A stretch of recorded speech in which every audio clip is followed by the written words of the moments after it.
दोस्तों, तुलसीदास जी की इस अद्भुत धर्म यात्रा में आपका दिल से स्वागत है। मैं आपको आयोजन में प्रेम पूर्वक प्रणाम करती हूँ। यह कथा उस अद्भुत पल की है जब तुलसीदास जी वेश्याओं के गांव पहुँचे और वहाँ घनघोर बारिश होने लगी। इस घटना ने गांव वालों के हृदय में ऐसा बदलाव किया कि उन्होंने एक आयोजन रखा जहाँ तुलसीदास जी ने श्री राम की लीला और उनके अद्वितीय त्यागों का वर्णन किया। क्या आप जानते हैं कि मर्यादा पुरुषोत्तम श्री राम ने युद्ध के बाद अपना शीश अग्निकुंड में क्यों दान किया था? तो आइए इस कथा के माध्यम से जानें कैसे श्री राम ने रावण के 10 सिरों के पीछे छिपे रहस्य को समझा और क्यों उन्होंने अपने ही शीश का त्याग कर महादेव की कृपा से पुनर्जीवन प्राप्त किया। कृपया हाथ जोड़कर निवेदन है, पूर्णतः सत्य के लिए इस अद्भुत कथा को अंत तक देखें। तो चलिए तुलसीदास जी के इस प्रेरणादायक आयोजन की कथा में प्रवेश करते हैं। लंका की भूमि पर राम रावण का युद्ध अपनी चरम सीमा पर था।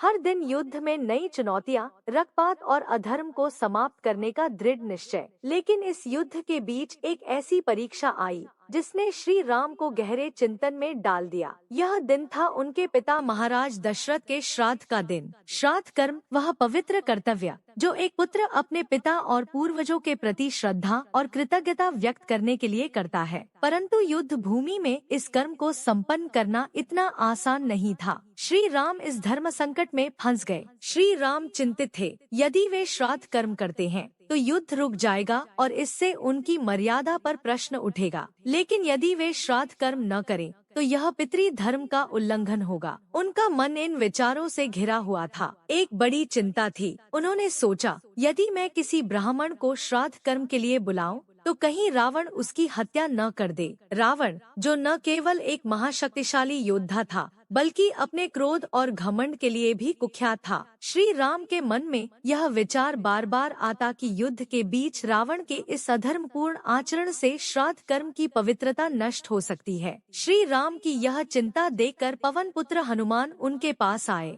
हनुमान ने पूछा, प्रभु आप इतने व्याकुल क्यों हैं? श्री राम ने उत्तर दिया, हनुमान, आज पिताजी का श्राद्ध है, लेकिन युद्ध भूमि में इसे संपन्न करना कठिन है। यदि कोई ब्राह्मण इसे करने आएगा तो मुझे डर है कि रावण उसे क्षति न पहुंचा दे, और यदि श्राद्ध कर्म न हुआ तो यह मेरे धर्म का सबसे बड़ा अपमान होगा। हनुमान ने प्रभु की समस्या को ध्यान से सुना और थोड़ी देर के लिए मौन हो गए। फिर उन्होंने कहा, प्रभु, इस ब्रह्मांड में यदि कोई व्यक्ति श्राद्ध कर्म की विधियों का गहरा ज्ञाता है और इसे पूर्ण विधि विधान से कर सकता है तो वह है लंकापति रावण। श्री राम चौंक उठे। रावण, जो हमारा शत्रु है, वही हमारे पिता का श्राद्ध कर्म करेगा? हनुमान ने विनम्रता पूर्वक कहा, प्रभु, रावण केवल एक योद्धा नहीं है, वह वेदों और शास्त्रों का अद्वितीय ज्ञाता है। वह पितृ ऋण की महत्ता को गहराई से समझता है। महादेव का वह सबसे बड़ा भक्त है और धर्म के प्रति उसकी आस्था अटूट है। यदि रावण इस कर्म को संपन्न करता है तो यह पूर्ण रूप से विधि पूर्वक होगा।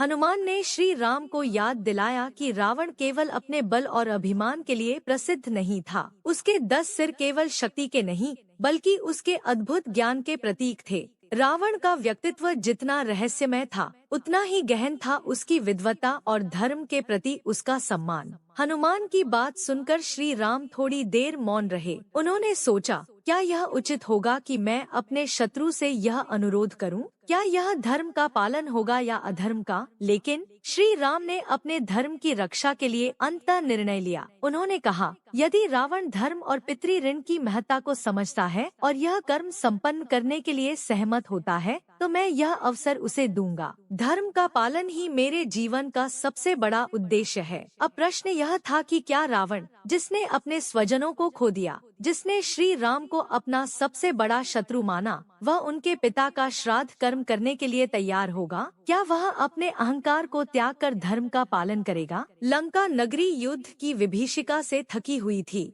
हर ओर शोक और चिंता का माहौल था। रावण, जो अब तक अपार शक्ति और अजेयता का प्रतीक था, अपने दरबार में गंभीर मुद्रा में बैठा हुआ था। युद्ध में अपने पुत्रों और भाई को खोने के बावजूद उसका अभिमान और क्रोध अभी भी उसके चेहरे पर स्पष्ट दिख रहा था। इसी समय हनुमान जी लंका के दरबार में प्रवेश करने का निश्चय करते हैं। वह जानते थे कि यह आसान नहीं होगा, क्योंकि वह लंका के सबसे बड़े शत्रु श्री राम के दूत थे। लंका में हनुमान जी का प्रवेश। हनुमान जी ने पूरे आत्मविश्वास के साथ लंका नगरी में प्रवेश किया। यह वही नगरी थी जिसे उन्होंने पहले अपनी पूंछ की अग्नि से जलाकर खाक कर दिया था, परंतु इस बार वह एक अन्य उद्देश्य के साथ आए थे। उनके भीतर न तो द्वेष था और न ही क्रोध, बल्कि केवल एक दायित्व निभाने का भाव था, धर्म का संदेश लाने का। जब हनुमान जी रावण के महल के मुख्य द्वार पर पहुँचे तो रक्षक उन्हें रोकने के लिए खड़े हो गए। हनुमान जी ने गरजती हुई आवाज में कहा,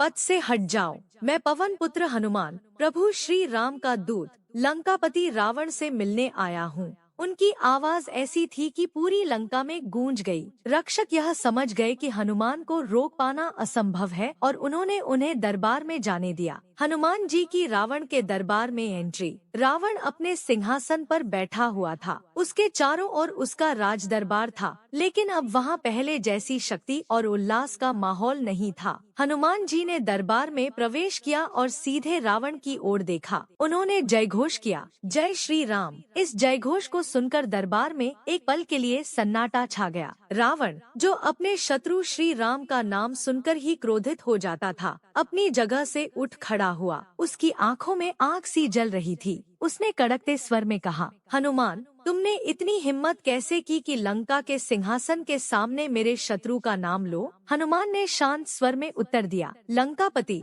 मैं यहाँ किसी द्वेष या अपमान के लिए नहीं, बल्कि धर्म का संदेश लेकर आया हूँ। रावण ने तीखे स्वर में पूछा, कौन सा धर्म? क्या धर्म मेरा अपमान करके मुझे नीचा दिखाने का कार्य करता है? हनुमान ने गहरी सांस लेते हुए कहा, धर्म वह है जो शत्रु और मित्र के बीच भेदभाव नहीं करता। धर्म वह है जो आपके आचरण से आपके कुल का सम्मान बढ़ाता है, और इसी धर्म का पालन करने के लिए मैं यहाँ आया हूँ। रावण, जो अब तक हर चुनौती का सामना अपनी शक्ति और अभिमान से करता आया था, हनुमान के इन शब्दों से विचलित हुआ। उसने गंभीरता से पूछा, कहना क्या चाहते हो? स्पष्ट कहो। हनुमान ने कहा, आज प्रभु श्री राम के पिता महाराज दशरथ का श्राद्ध कर्म है। श्री राम, जो मर्यादा और धर्म के पालन में अडिग रहते हैं, चाहते हैं कि यह कार्य पूर्ण विधि विधान से हो, परंतु इसके लिए एक योग्य ब्राह्मण की आवश्यकता है, और इस संसार में आपसे योग्य ब्राह्मण और कोई नहीं है। यह सुनते ही रावण की आंखों में एक अजीब सी चमक आ गई। उसने तीखे स्वर में कहा, तुम्हारे राम, जो मेरे शत्रु हैं, मुझसे अपने पिता का श्राद्ध कराने की अपेक्षा रखते हैं। क्या वह नहीं जानते कि मैं उनका शत्रु हूँ? हनुमान ने शांत स्वर में उत्तर दिया, शत्रुता और धर्म का कोई संबंध नहीं है। यह केवल आपके ऊपर है कि आप धर्म का पालन करना चाहते हैं या नहीं। रावण ने कुछ पल के लिए अपनी आंखें बंद की। उसने अपने भीतर संघर्ष महसूस किया। एक तरफ उसका अभिमान था, जो उसे इस कार्य को ठुकराने के लिए उकसा रहा था। दूसरी तरफ उसकी विद्वत्ता और महादेव के प्रति उसकी भक्ति, जो उसे इस अवसर को स्वीकारने के लिए प्रेरित कर रही थी। उसने मन ही मन महादेव का स्मरण किया और धीरे धीरे कहा, हनुमान, यदि धर्म का पालन करने से मेरे पाप कम हो सकते हैं, तो मैं तुम्हारे इस प्रस्ताव को स्वीकार करता हूँ। हनुमान ने मुस्कुराते हुए कहा, लंकापति, आपका यह निर्णय केवल धर्म का ही नहीं, बल्कि महादेव और समस्त ब्रह्मांड का सम्मान करेगा। रावण ने गंभीरता से कहा, मैं तुम्हारे राम का श्राद्ध कर्म करूँगा, परंतु याद रखना, युद्ध में मेरी शत्रुता अडिग है। हनुमान ने सिर झुकाकर कहा, यही धर्म का आदर्श है। जब हनुमान जी ने रावण से श्री राम के पिता के श्राद्ध में ब्राह्मण के रूप में आने का अनुरोध किया, तो रावण कुछ क्षण के लिए मौन रहा। उसके मन में द्वंद्व चल रहा था, क्या मैं अपने शत्रु के पिता का श्राद्ध करूं? क्या यह मेरे अहंकार के लिए सही होगा? परंतु उसकी विद्वत्ता ने उसे याद दिलाया कि श्राद्ध कर्म पितरों के प्रति श्रद्धा है, जिसमें शत्रुता का कोई स्थान नहीं। रावण ने निर्णय लिया कि धर्म का पालन किसी भी परिस्थिति में होना चाहिए। रावण ने श्राद्ध की विधियों को ध्यान में रखते हुए इस कर्म को पूरी निष्ठा और पवित्रता के साथ संपन्न करने की ठानी। रावण जानता था कि श्री राम कोई साधारण योद्धा नहीं है, वे धर्म और मर्यादा के प्रतीक हैं। इस श्राद्ध कर्म को संपन्न करने का उसका निर्णय श्री राम के प्रति उसके अप्रत्यक्ष आदर को दर्शाता है। रावण ने कहा, धर्म युद्ध का पालन करना मेरा कर्तव्य है। यदि यह श्राद्ध कर्म पितरों की शांति के लिए है, तो इसे करना मेरा धर्म होगा। रावण ने पूरी शुद्धता और धार्मिक विधानों का पालन किया। उसने एक पवित्र स्थल चुना और वहाँ यज्ञकुंड स्थापित किया। गंगा जल, तिल और श्राद्ध में अर्पित किए जाने वाले सभी पदार्थों की व्यवस्था की। मंत्रोच्चारण के साथ यज्ञकुंड में आहुति दी। दशरथ जी की आत्मा की शांति के लिए विशेष प्रार्थना की। श्राद्ध के प्रत्येक चरण को धर्म ग्रंथों में वर्णित विधि के अनुसार संपन्न किया गया। रावण ने अपने व्यक्तिगत अहंकार को त्यागते हुए इस कर्म को केवल पितरों की शांति के लिए किया। जब यह समाचार श्री राम तक पहुंचा, तो वे भावुक हो गए। उन्होंने कहा, रावण जैसा प्रतिद्वंद्वी जिसने मेरी हर परीक्षा ली, आज धर्म के प्रति अपनी निष्ठा से मुझे अचंभित कर गया। हनुमान जी ने कहा, रावण जैसा ज्ञानी और धर्मज्ञानी व्यक्ति दुर्लभ है। वह अपने दोषों के बावजूद धर्म के प्रति समर्पण का आदर्श प्रस्तुत करता है। रामायण के युद्ध में हर घटना के पीछे एक गूढ़ रहस्य छिपा था। रावण के 10 सिर केवल उसकी शक्ति और अहंकार का प्रतीक नहीं थे, बल्कि उनमें गहरे आध्यात्मिक और नैतिक संदेश निहित थे। रावण के 10 सिर को अक्सर उसकी असाधारण बुद्धिमत्ता और शक्ति का प्रतीक माना जाता है, परंतु गहन दृष्टि से देखने पर यह 10 सिर मानव के भीतर मौजूद 10 प्रवृत्तियों के द्योतक हैं। 9 सिर, ये 9 सिर मानवीय पापों का प्रतीक थे। काम, क्रोध, लोभ, मोह, मद, मत्सर, ईर्ष्या, आलस्य और अधर्म। 10वां सिर, यह सिर रावण की परम भक्ति का प्रतीक था। यह वही सिर था जो उसे महादेव का प्रिय बना देता था। उसकी भक्ति इतनी सच्ची थी कि देवता भी उसकी तपस्या को अनदेखा नहीं कर सकते थे। जब श्री राम ने रावण के 10 सिर काटे, तो उन्होंने केवल उसके पापों को नहीं, बल्कि उसकी भक्ति को भी समाप्त कर दिया। युद्ध के बाद जब श्री राम शांत होकर रावण के अंत पर विचार कर रहे थे, तब उन्हें यह बोध हुआ कि उन्होंने केवल एक अधर्मी का अंत नहीं किया, बल्कि उसकी भक्ति का भी अंत किया। रावण के अंतिम सिर को देखकर श्री राम ने महसूस किया, यह वह सिर था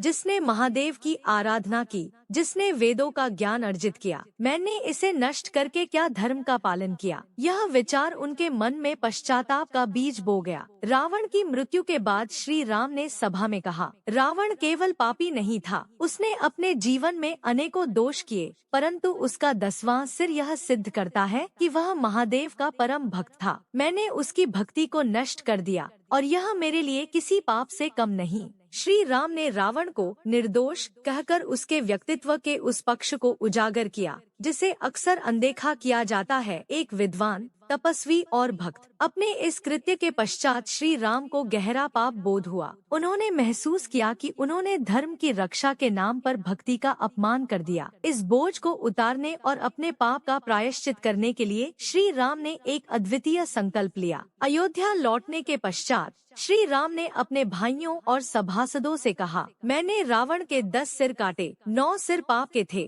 परंतु 10वां सिर जो भक्ति का प्रतीक था, उसे काटकर मैंने धर्म की मर्यादा तोड़ी। यह पाप मेरे जीवन में एक काला धब्बा है। इस पाप का प्रायश्चित मैं अपने प्राणों का दान देकर करूँगा। उन्होंने एक विशाल अग्निकुंड तैयार करवाया और अपनी प्राणाहुति देने का निश्चय किया। जब सभा ने श्री राम को रोकने का प्रयास किया, तो उन्होंने दृढ़ता से कहा, धर्म की रक्षा करने वाला यदि स्वयं अधर्म कर दे, तो उसका प्रायश्चित आवश्यक है। मेरा यह शीश केवल मेरा नहीं, अपितु मानवता के लिए समर्पित है। श्री राम ने अग्नि के सामने प्रार्थना की और अपना शीश दान कर दिया। उनके बलिदान से तीनों लोक कांप उठे। पृथ्वी, स्वर्ग और पाताल में शोक की लहर फैल गई। देवताओं ने देखा कि धर्म के अवतार स्वयं को दंडित कर रहे हैं। इंद्र, ब्रह्मा और अन्य देवता तुरंत कैलाश पर्वत पर पहुँचे और महादेव से कहा, हे प्रभु, श्री राम ने अपने प्राणों का त्याग कर दिया है। वह धर्म की स्थापना के लिए धरती पर आए थे। यदि उनका जीवन समाप्त हो गया, तो धर्म का संरक्षण कौन करेगा? महादेव,